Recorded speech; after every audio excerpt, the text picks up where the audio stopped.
I guess Megyn Kelly and Piers Morgan have fallen off because the views on this video, despite their collaboration of two people I thought were pretty big names, is not pulling the numbers I would have expected. Especially with the keyword stuffing they're using for this video. Why the woke suck all the joy and fun out of life, and the need for authenticity with Piers Morgan. For those that don't know, Megyn Kelly is an OG, long-running conservative pundit. She has been peddling the right-wing marching orders for a very long time. She has no soul. I shouldn't really need to introduce her any further. Piers Morgan, on the other hand, has been around for a very long time, longer than Megyn Kelly. And he's British. I believe he's big on English conservative television. And he's gotten really big online as well.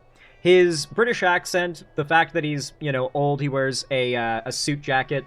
He comes off as this sort of well-reasoned professional, but what he is a right-leaning, hardball interviewer that is very selective with who he's hardball with, Conservative figures he brings on rarely get that hardball interview treatment, and he likes to host a lot of panel shows where, as a host, he demonstrates a pretty clear bias for right-wing pundits. Mostly just coming from the fact that he agrees with the right-wing pundits and joins in with them on ganging up against whoever progressive person he's brought on. Piers Morgan is very frustrating. He has kind of become like a low-tier step in the far-right radicalization of a lot of young men because, they stumble upon his stuff, and while they're not going to become Nazis watching that, it's very likely it's going to get the algorithm kind of sending them down that rabbit hole.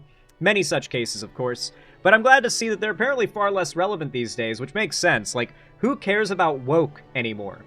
Donald Trump ran and won on this whole wokeness has destroyed America and I'm going to fix the economy by cutting down on all immigration and using tariffs. Now the tariff policies have failed because the economy is decimated. And not only that, but for the people who thought the mass deportations were smart, they've learned the hard way that's not the case. And as for H-1B visas, the main type of immigration that Trump supporters really hated, because even the farmers who didn't like losing a lot of their labor through immigrant work, most of those workers weren't doing H-1Bs.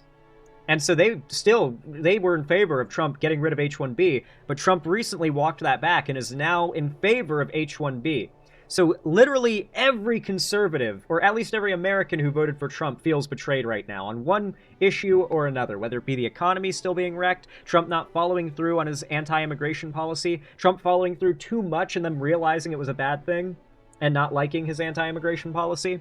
Trump could not be in a worse spot right now. He could not be doing things in a way that pisses off more people. It's the idea that the woke are making your life lack joy just doesn't really hit that hard anymore now, does it? I figured we'd go ahead and give this video a watch, though, and probably rip it apart a fair amount. I don't think we've ever watched a Piers Morgan clip on the stream here before, so it should be a fun time. If you end up liking this video, by the way, when it comes out on YouTube, leave a like and a comment down below. Comment, Piers is cringe. I couldn't think of anything more creative. Comment Piers is cringe if you want to boost the video. Leave a like and a hype, too, if you want to boost it as well. And subscribe if you want to see more. But let's get right into it without any more further ado. I love the name of the book, Woke is Dead. I love it and I want it to be true. Is it true right now? Not yet. So it's a bit like we're now in a game of whack-a-mole. You know whack-a-mole? So every time they... Listen, Piers Morgan is just a middle ground, well-reasoned centrist who gives an equal platform to both sides. poke their head up the wokies, you got to whack them down again. Because as Elon Musk said, it's like a virus. This thing came along, and the best description I've had of it was an Australian lady came up to me in London, and she said, "Mr. Morgan, I hope you don't mind me interrupting your walk." I said, "Not at all." And she said, "Here's the thing about these wokies." She said, "They just suck all the joy out of life." And I went, the kind of people who let the fact that other people have political values that they don't agree with suck the joy out of their life are the joyless ones. The allegation that a certain group of people suck the joy out of your life is the allegation that those people are joyless. What they don't realize they're admitting when they say that is they're the joyless ones. They're the ones who are incapable of being happy unless the entire rest of the world agrees with them. He basically admitted as much, that wokeness has to be stopped like a game of whack-a-mole. Anytime it pops its head up, it must be smacked and crushed back down. Because you cannot be happy in a world where people disagree with your conservative values. That's how wokeness saps the joy out of everything. Yes, and she said, don't let them get away with it, Mr. Morgan. So I've seen it ever since that conversation as my vocation in life, not to let the wokies suck the joy out of our life. This will be the downfall of the conservative side of politics. They're hyper-focused on talking, the wokies, all the while Americans can't afford to eat. They can't afford health care. They can't afford to live. They're mad their tax dollars are getting shipped off to Israel in mass numbers. Their tax dollars are getting shipped off down to Argentina in mass numbers. We're allowing other nations, like Qatar, to build air bases on our soil.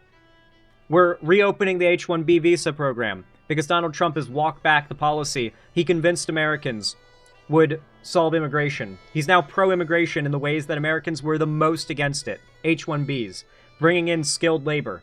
That's what Americans were most against. And Trump's now walked that back. And all the while, they're going to scream, the wokies, as if at this point, anybody cares. This is how they lose. The completely out of touch. Unable to read the room. Even MAGA is not talking about this stuff. This is not their focus right now. MAGA doesn't care about woke right now. MAGA is pissed off that Trump is betraying them right now. I hardly could even call them MAGA because they don't really identify with Trump anymore. A lot of them are out there tweeting that he's their enemy now. With me, yes! So well done. The they-them conversation with the non-binary person was one of your all-time best. Well, I've never understood it. They say they're non-binary. Nobody knows what that means, right? I don't understand it. Nobody understands it. That must just mean it's stupid. Do some research, man. You wrote a book about this, and you don't know what it means? You've done so little research you can't even Google it? This is what's so, like, reaffirming about my views at all times, is the fact that so many conservatives make it a point in their rhetoric to announce confidently they're too lazy to do a bare minimum of research. Because let me tell you, finding out what non-binary means is not hard. Finding out how many scientific and psychological institutions back up the validity of non-binary identity does not take long either. Not long at all. It's 2 Google searches away, maximum. And then I said, what does that mean? What do you call yourself? I'm a they, them. And I said, but there's only one of you. And this is my favorite example of conservatives thinking they've got, like, the best own in the world and fundamentally misunderstanding the English language. Now, my favorite example of this is how often people use they as a singular pronoun in daily life without even realizing it when referring to people who are cis.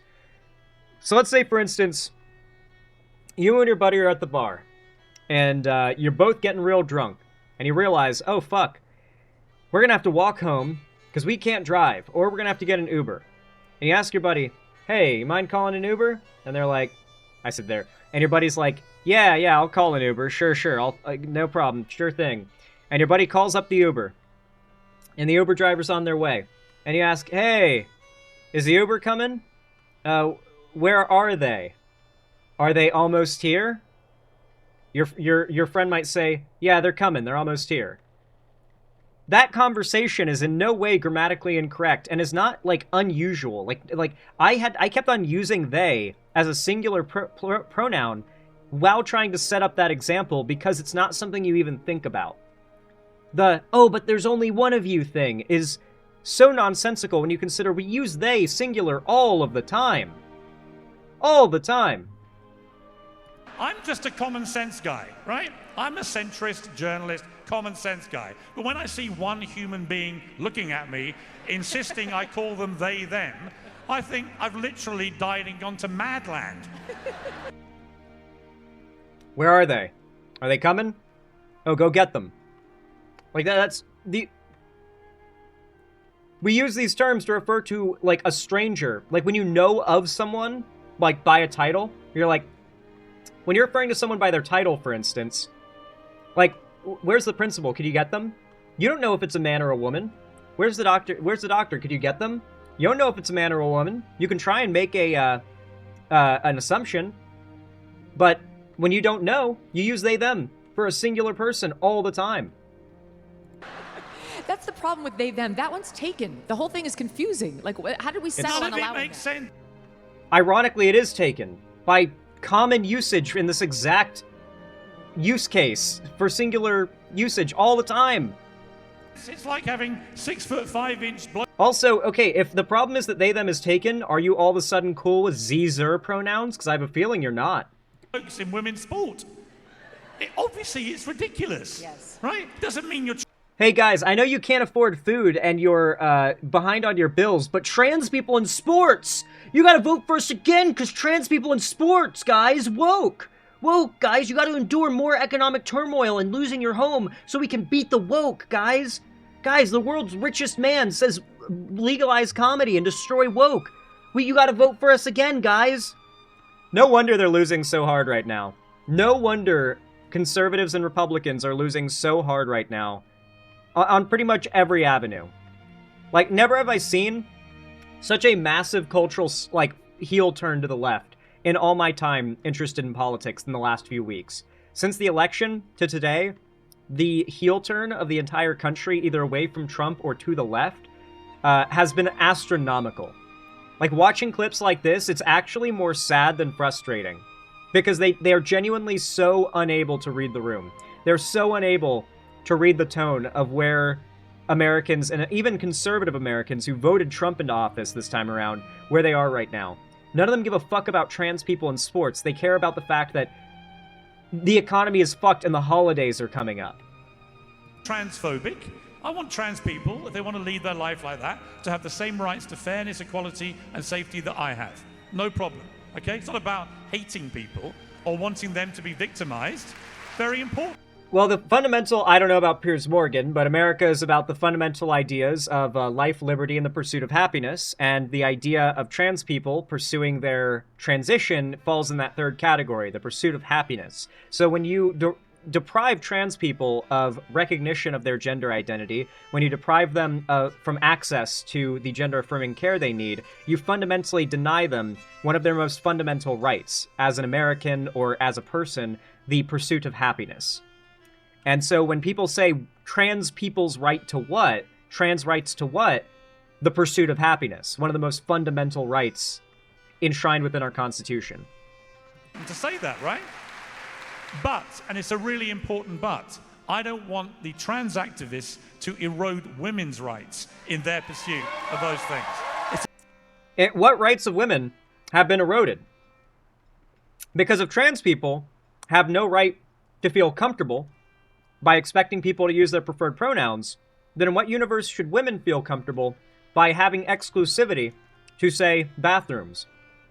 Sex-based exclusivity to a sports league? Why should we put people's comfort, one group's comfort, over another? Why does their comfort matter more than trans women's comfort does, or trans men's comfort does?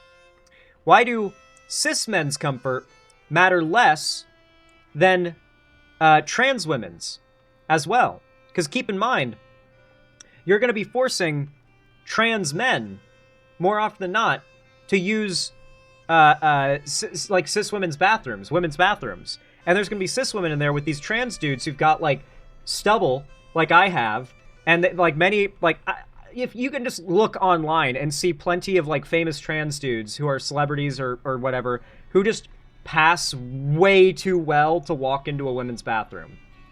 And like, not like saying this to be woke or whatever, it's just reality. Like, you see that dude, and bro could not walk into a women's bathroom and not have a scene be started. But legally speaking, that guy would be required to use a women's restroom if we're talking the restroom issue. And in what universe is your preference for who is allowed on your sports team a right?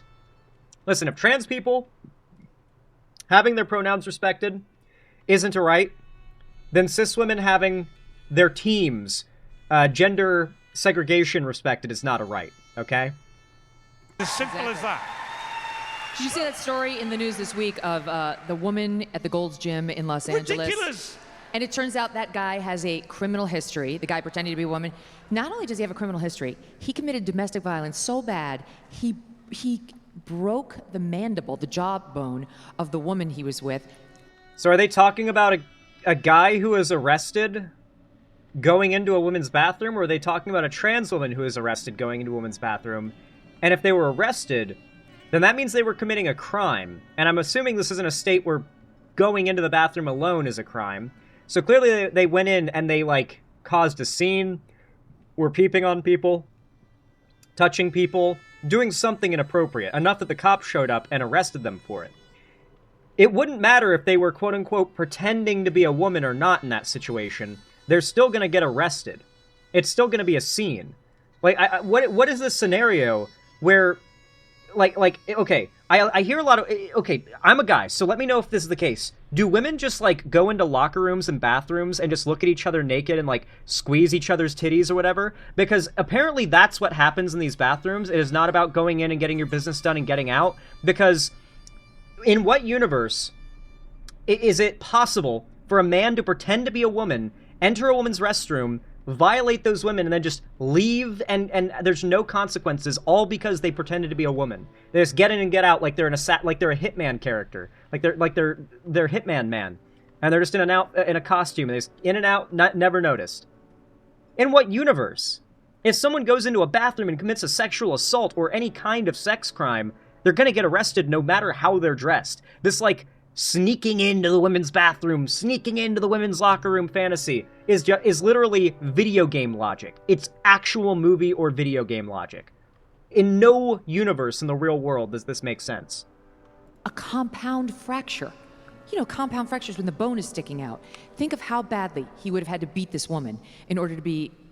Literally a trans man? Oh, this story is about a trans man, apparently? Unless you're... Oh, wait, no, you're okay, causing that's not that kind of damage yes. and then convicted. And that's the man who's taking over the women's rooms in the Gold's gyms. And it's pursuant to the law that Gavin Newsom and these Californians signed in. They wanted it. And by the way, the woman, the actual woman... Yeah, California voted for it. Held a vote among the citizens of the state. And it succeeded. You can call it, like, woke mind virus, you can call it woke authoritarianism. But when you hold a vote on the ballot, and the people of your state vote for something, that's called democracy. I know you guys hate that, but that's kind of what America's built upon.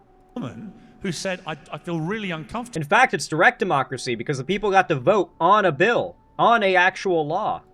Rather than supporting her about her discomfort, they throw her out of the club. Yeah. And they let the transgender character, who's obviously from what... Wait, there wasn't even a... Okay, wait, hold on.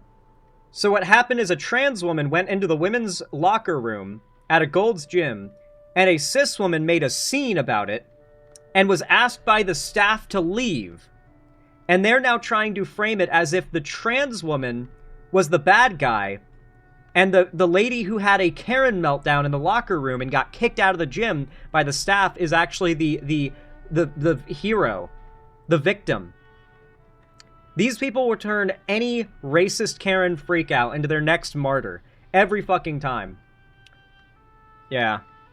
Fucking crazy, bro. It's so shameless, too. Like, I like how they led into it as if they were talking about some kind of sex crime that occurred. No sex crime occurred. It was just a Karen freaking out because they thought they saw a trans person in the bathroom. You're telling me an awful person continued to be using the club. How can that be right? Right, that is not right. So again, it's about fairness and equality. That is not right. And preserving that is women's not right. rights. And I've got a 13-year-old daughter. I don't want her, if she suddenly becomes a great athlete at some sport, to have her place potentially, say, at the Olympics. I mean, get this. You won't believe this. I mean, even you, Megyn, have not heard anything like this. Okay. Last week, I interviewed a woman called Betty Yee. Anyone heard of Betty Yee? She's a candidate to be governor of California. And she came on to attack Katie Porter, another candidate to be governor of California. Angry woman. Right, very angry woman. She's the one who always shouts at all her domestic staff, "Get out of the shot!" Just, that one. I mean, if we're being honest, get the fuck out of the shot. Yeah, get the fuck out of the shot. She's that one. So this one, Betty, came on to attack Mad Katie with shouting at all the staff. And in the middle of it, I said, well, I went on Bill Maher's show with Katie Porter, and we had an argument about trans athletes in women's sport. And to my surprise, the Bill Maher audience, a little bit more liberal than the audience tonight, I suspect, but they all cheered me, not her. And she couldn't believe it. She was like, whoa, what? I thought everyone agreed with me about this, but they didn't. So I then turned to Betty. Say what you want about Piers Morgan, but his entire goal is to please a crowd, and he's found a crowd that he thinks he can please consistently. But I don't think he really...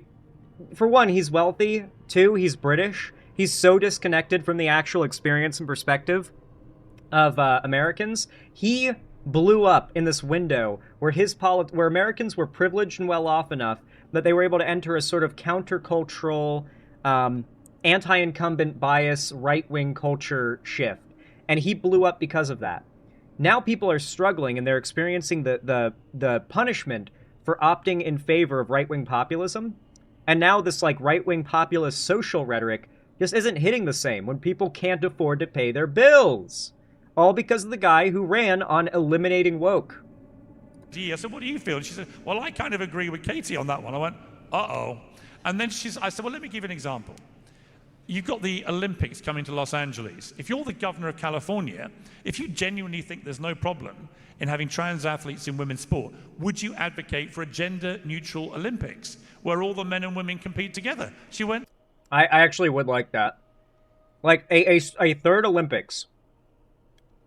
Separate from like the Winter and Summer Olympics, called like the Gig Olympics, where the goal is to see who is the best among humanity. I imagine men would almost always come out on top, but that would be the point. It's literally like, see how high you can get. You're limited by many factors that are out of your control, very likely, but one day, a woman might end up beating every other man.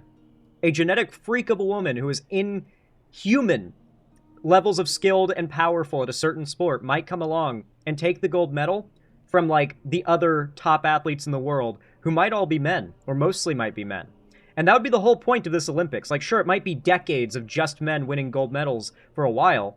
It's voluntary, you know, everyone's there to compete in the Olympics, get on TV, you know, the good sportsmanship and all that.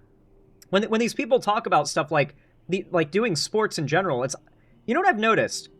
I don't think many of these people have played sports, now that I think about it. And I don't think many of them, if they ever did, I think a lot of them would have been the most insufferable people to have on your team.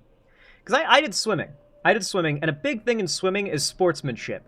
Because when you finish an event, you're surrounded by your competitors. If you win, or if you come in last place, and you're an asshole about it, you just look like a complete dick in front of everybody. Like, it is kind of a thing when it comes to swimming. You've got to reach over the lane line, shake hands, like, good swim. Good swim to each of the two swimmers either side of you if you're in any lane line that's not on the side of the pool where you don't have a person to your right or left.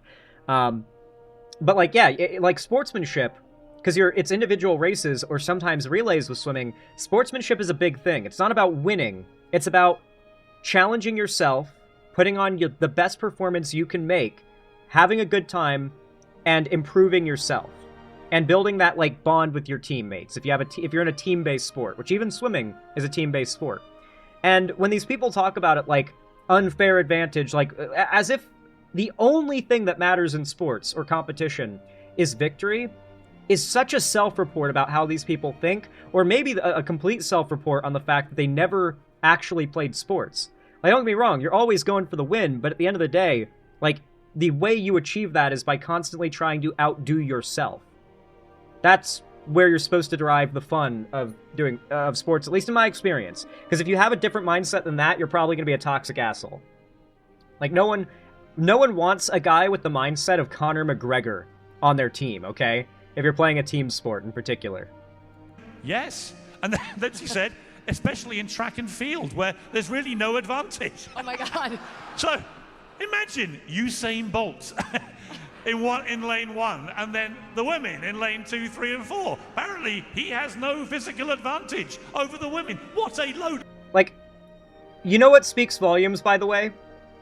Like, if you're a 99% of professional athletes, when they lose, even when they come in last place, when they come in second place, a hair away from taking first, they shake hands and say good game to their opponents. They say, good game. You beat me fair and square. Like, we competed against each other, and I lost, but that was good. That was GG. That's good sportsmanship. All of these prominent athletes, more often than not ex-athletes, that compete and end up losing to a trans person and make a huge thing of it, that is the most, like, baby bitch thing in the world. To lose at a sports event and to be so salty about it, you start a career off of talking shit about the person who beat you. Like, I cannot emphasize to you how pathetic that is from a sportsmanship perspective. Like, that has to be the end of a lot of these people's sports careers in that area, because that is basically throwing every last bit of dignity and self-respect you have out the window. Like, no one will respect you in the scene of, like, competition if that's how you act. Baloney. What an idiot. And this woman wants to be the governor of the state where I own a property in LA. And I'm like, this is insane. Gender-neutral Olympics. Think about it. Women, they've worked out that women would win, I think, 2 medals if they did that in the entire Olympics. And this is supposed to be a woman who wants to... Wait, women would be winning medals? Hey, shit, turns out it's not as unfair as one might have thought. To run California who thinks she's pro-women. It's mad. It's enough to make you want to see it happen. Like, with all due respect, right? You just want to see it happen one year because that would be the last year we'd see it happen ever anywhere again. Right? Just to put the lie to it. I don't think Betty Yee is going to be governor of I don't California. think so either. No. God willing. I don't think it's going to be Katie Porter either, though I could be wrong. I have to say, I had a lot of thoughts on that Katie Porter thing. I have to say, like, the employee shouldn't have been in the shot. I mean, just to be perfectly honest. But she could have handled that so much differently. She should have come out, instead of being like, you know, I understand and I try to be respectful, but she should have come out and said, like, sometimes I get pissed. I don't get... That reporter was annoying. She was digging at me. I didn't like her, and I just, to be honest, that's who I am. People would have responded to that. You know what? People that get caught like that, it's never the first time they've done it, is it? You know what I mean? I watched that and thought, she's doing that all day long. Those poor staff. Can you imagine the hell of working for Katie Porter? So it's such a bizarre trail off they went into at the end there. But yeah, like, you can really tell this isn't resonating with people all that much.